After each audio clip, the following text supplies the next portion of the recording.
flips through her notebook to the specific poem she has in mind for herself. She then stands behind the podium. The title of this poem is The Way They Fly. Ahem. Monica begins reciting her poem. Her clear, confident voice fills the room. More than that, her inflection is pristine. She knows exactly how to apply emotion behind each line she recites, bringing the words to life. Is this something she's done before, or is she simply a natural? I glance around me. Everyone has their eyes on Monica. Sayori looks amazed. Yuri has an intense expression on her face that I don't understand. Finally, Monica finishes the recitation. The four of us applaud. Monica takes a breath and smiles. That was so good, Monica. Thank you very much. I was just hoping to set a good example. Are you ready to go next, Sayori? I'll go next. Oh, Yuri's all fired up all of a sudden. Yuri clutches a sheet of paper between her hands and stands up. Keeping her head down, she walks quietly over to the podium. This poem is called... Yuri anxiously glances at each of us. You can do it, Yuri. It's called Aftermath of a Crimson Eye. Yuri's voice shakes as she starts reading the poem. Just a moment ago, she practically refused to do this. Why is she suddenly putting in so much effort? As Yuri gets past the first couple of lines, her voice changes. It's almost like what happened when Yuri gets absorbed into her books.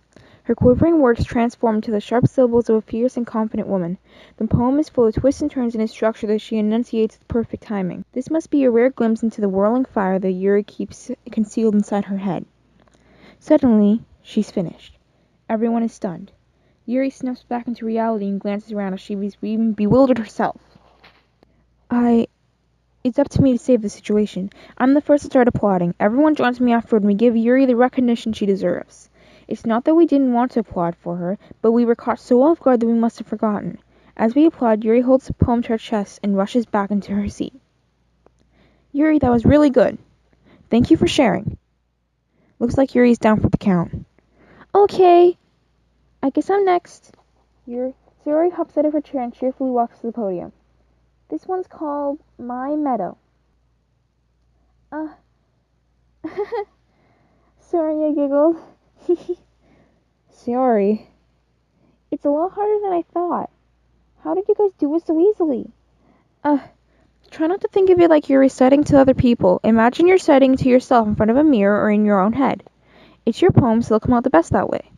I see. Okay, then. Sayori begins her poem. Somehow it feels like her soft voice is made as a perfect match. The poem isn't aimlessly cheery like Sayori is. It's serene and bittersweet. If I were to read this on paper, I probably wouldn't think much of it. But hearing it come from Sayori's voice almost gave it a whole new meaning. Maybe this is what Sayori meant when she said she likes my poems. I'd like to get to read it more deeply into someone I thought I knew through and through. Sayori finishes and we applaud. I did it! Good job, Sayori. Even Selena liked it. I guess that's a good sign. What does that even mean? It came out nicely, Sayori. The atmosphere of the poem fits you really nicely, but it might be other poems wouldn't work quite as well with this kind of delivery. I don't really understand. In other words, I've seen poems of yours where that sort of gentle delivery wouldn't work as well. They might need a little more force behind them, depending on the thing. Oh, I know what you mean. I've been practicing that sort of thing. It's just embarrassing to do it in front of everyone. The next time I'm going to make you pick a poem that challenges you a little more. We don't have much time before the festival, you know. Okay. Now who's next? Natsuki? Don't make me go for Selena. It's not like I can compare to you guys anyway. I might as well let Selena lower everyone's standards a little bit before I have to. Wow. Natsuki. It's fine. I might as well get it over with. But it's not like I have much of a selection of what to read. I'll just have to go with what I wrote for today. I stand up and step in front of the podium. Everyone has their eyes on me, making me feel terribly awkward. I recite my poem. Since I'm not exactly confident in my own writing, it's hard to put energy into it. Despite that, once I finish, I receive applause anyway. Sorry I'm not really as good as everyone else. Don't worry about it so much. I think it's less about your abilities and more about your lack of confidence in your writing. That's something that will improve over time, though. Yeah, maybe. Alright then. That just leaves you, Natsuki. Yeah. I'm going.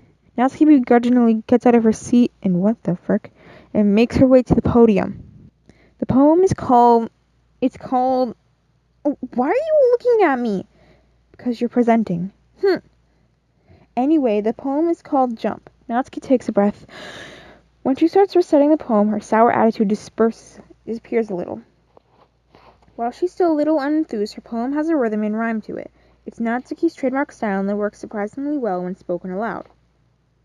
The words feel like they bounce up and down as if giving life.